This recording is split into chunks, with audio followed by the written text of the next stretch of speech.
Fils et du Saint-Esprit. Amen.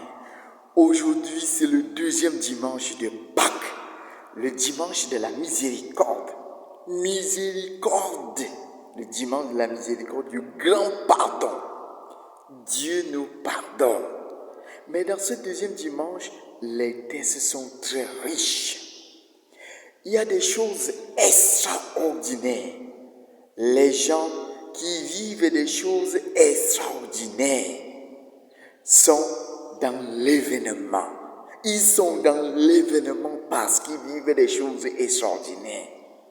Quand certains regardent leur vie, c'est de la routine, c'est de la mêmeté, c'est de la routine.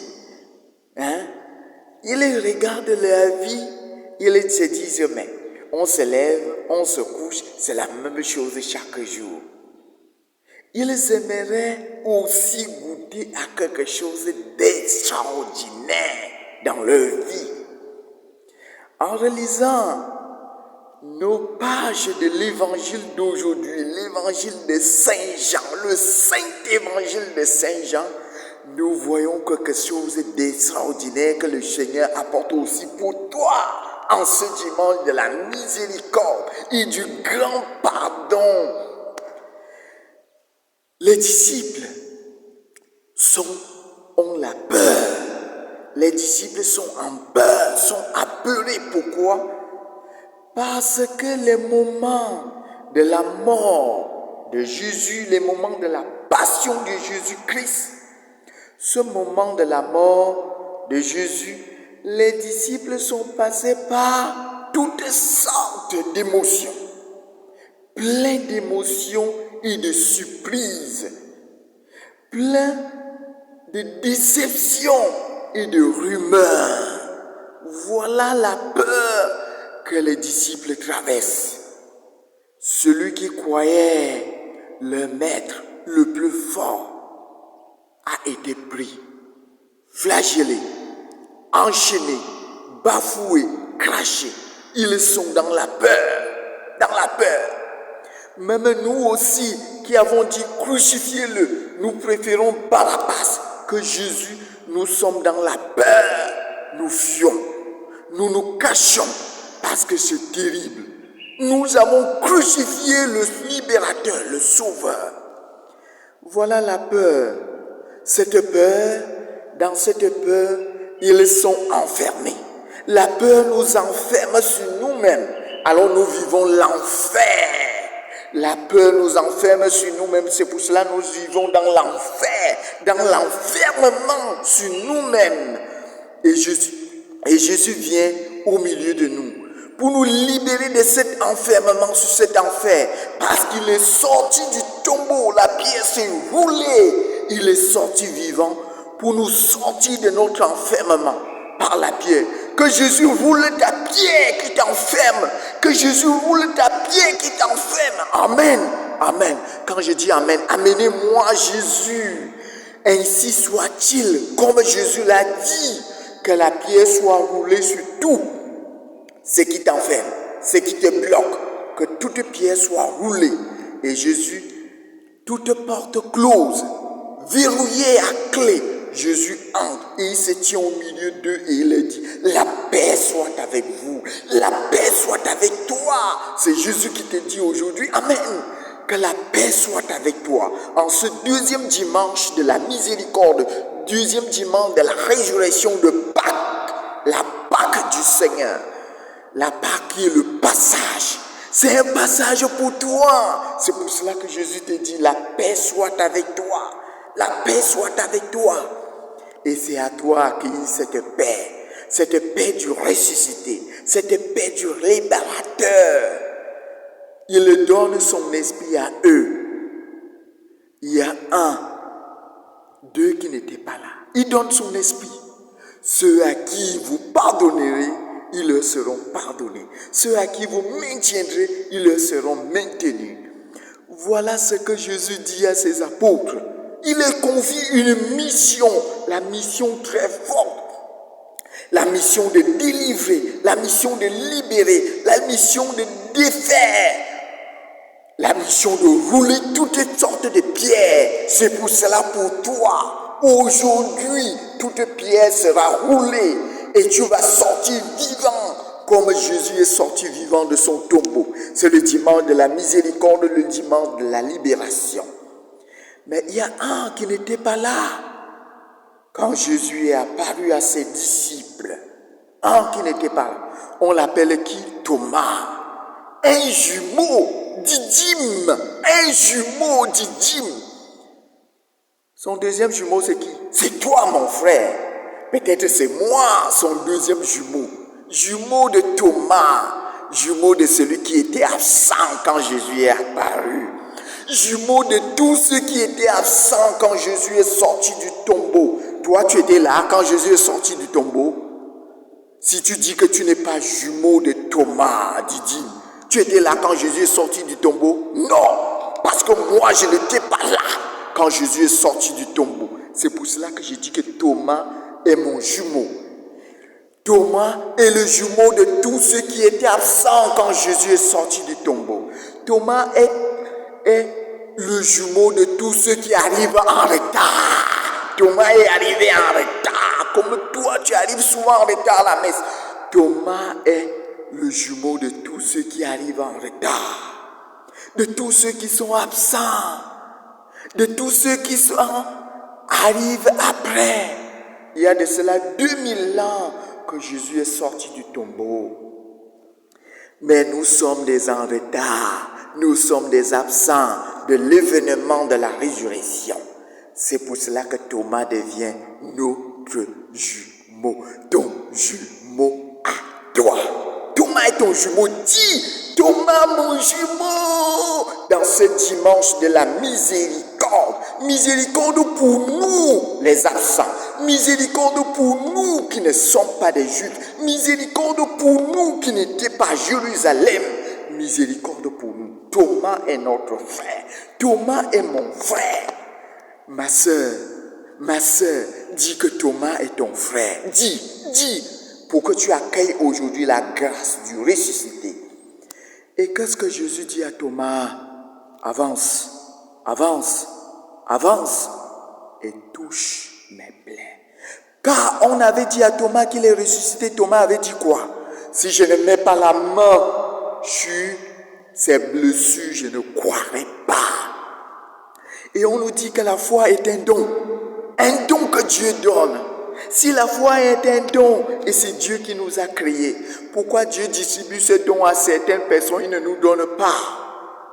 Pourquoi Dieu distribue le don à certaines personnes, il ne les donne pas à d'autres? Est-ce que Dieu est un Dieu discriminateur? Non, la foi est un don. Mais si la foi est un don, pourquoi Thomas dit, je ne croirai pas?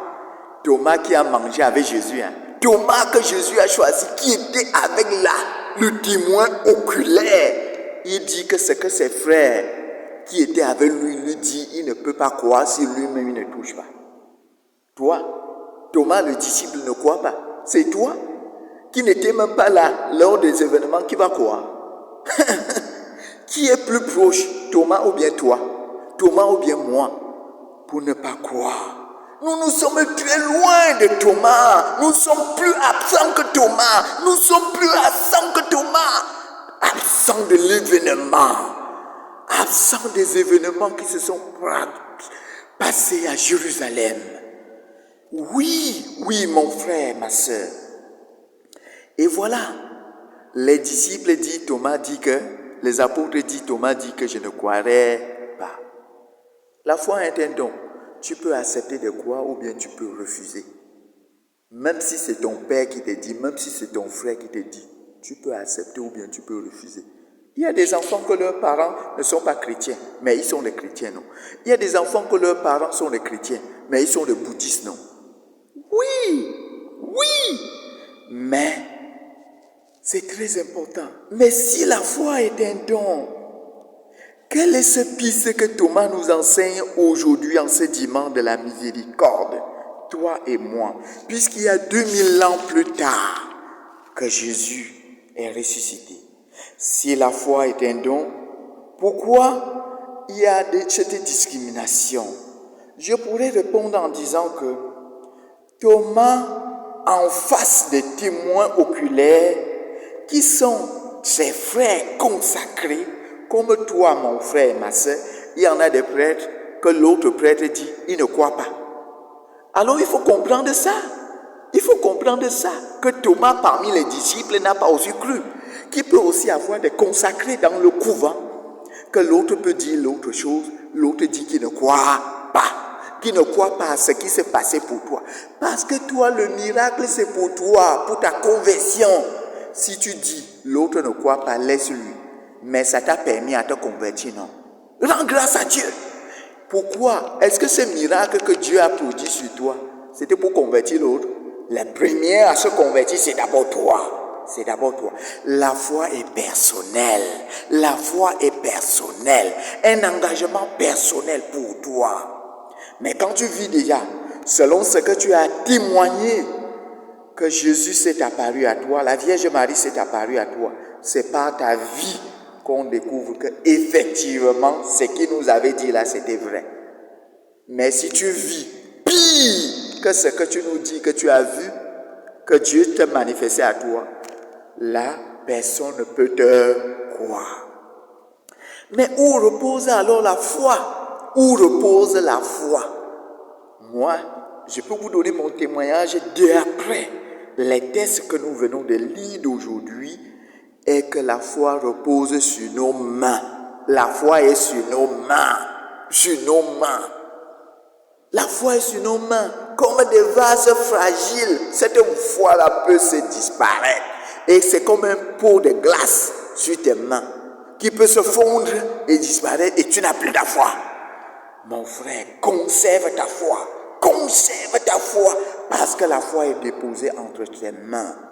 La première lecture le dit. Dans la première lecture, qu'est-ce qu'on dit dans la première lecture? Dans la première lecture, on nous dit, Actes chapitre 5. Ce sont des mains des apôtres qui accomplissaient des signes et des prodiges. Les signes et des prodiges se produisaient où? Entre les mains des apôtres. Et dans la deuxième lecture, on nous dit que dans la deuxième lecture, c'est toujours les mains. C'est toujours les mains. C'est toujours les mains qui accomplissent les miracles. C'est toujours les mains où on découvre vraiment qu'on a la foi. Dans la deuxième lecture, il pose sur moi sa main. Dieu pose sur moi sa main droite. Soit sans crainte, je suis le vivant pour les siècles des siècles. Dieu pose sa main sur moi, la foi, la main. La foi est déposée sur nos mains. Dieu pose la main droite sur moi et dit, sois sans crainte. Je suis le vivant, le vivant pour les siècles des siècles. Il est le vivant, il reste le vivant pour les siècles des siècles. Donc il est présent au milieu de nous. Jésus est présent au milieu de toi, au milieu de moi. La foi est déposée sur nos mains. Pour avoir la foi selon notre jumeau Thomas, il faut bien, bel et bien toucher. Pour avoir la foi, il faut bel et bien toucher. Toucher qui? Toucher le Christ. Toucher les blessures de Jésus. Toucher les cicatrices de Jésus. Toucher les stigmates de Jésus. Quand on touche les stigmates de Jésus, Jésus qui nous dit, avance, approche, touche mes mains et mon côté. Touche l'amour. Ce n'est plus les blessures que tu dois toucher, les blessures accusateurs, mais les blessures de l'amour. À tout ce que vous ferez à l'un des plus petits qui sont mes frères, c'est à moi que vous avez fait. Il y en a plein de blessures dans le monde. Les pleins de blessures dans le monde, les blessures de la dignité bafouée, les blessures de la guerre, les blessures de querelles dans les familles, les blessures de tiraillement, les blessures de marginalisation. toucher ces blessures. Aujourd'hui, le dimanche de la miséricorde, nous devons toucher les blessures de nos frères et sœurs. En touchant ces blessures, nous voyons le ressuscité. Comme Thomas a touché les blessures de Jésus et il a vu le ressuscité.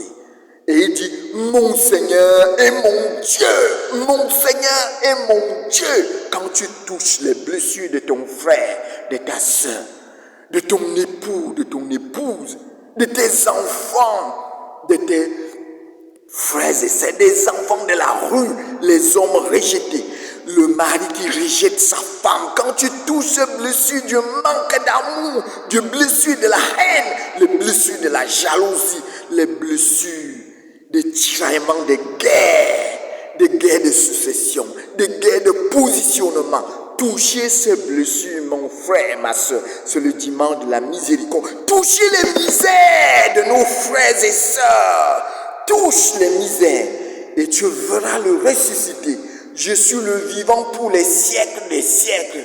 Ne crains pas. C'est pour cela qu'il dit dans la deuxième lecture, Apocalypse, ne crains pas. Touche ces blessures. Touche ces blessures, ces fragilités. Et tu verras le ressusciter. Que le Seigneur nous donne aujourd'hui, en ce dimanche de la miséricorde, de toucher les blessures de nos frères et sœurs. De toucher, puisque nous ne croyons pas au ressuscité. Ces événements sont passés depuis. Mais Jésus aujourd'hui est toujours là, sur mes frères et mes sœurs. C'est pour cela qu'il va dire à Saint Paul, pourquoi me persécutes-tu? Celui qui touche les blessures des frères et sœurs, qui sont les frères de Jésus, touche les blessures de Jésus et devient un homme de foi. Et devient un homme de foi. Arrête d'être incrédule. Toi qui refuses de toucher les blessures de tes frères et sœurs. Toi qui refuses de nettoyer les cacas de ton frère malade. Toi qui refuses de donner le boulot à boire. Toi qui refuses d'habiller ton frère et ta soeur. Toi qui refuses d'accueillir un étranger. Toi qui refuses de donner à boire. De participer à l'église de Jésus-Christ. Touche ces blessures aujourd'hui. Contribue à l'évangélisation. Amen. Amen. Que le Seigneur vous bénisse en ce jour de miséricorde. Que le Seigneur soit soulagé en soulageant ses frères et sœurs. Que le Seigneur soit soulagé en soulageant tes frères et sœurs souffrants.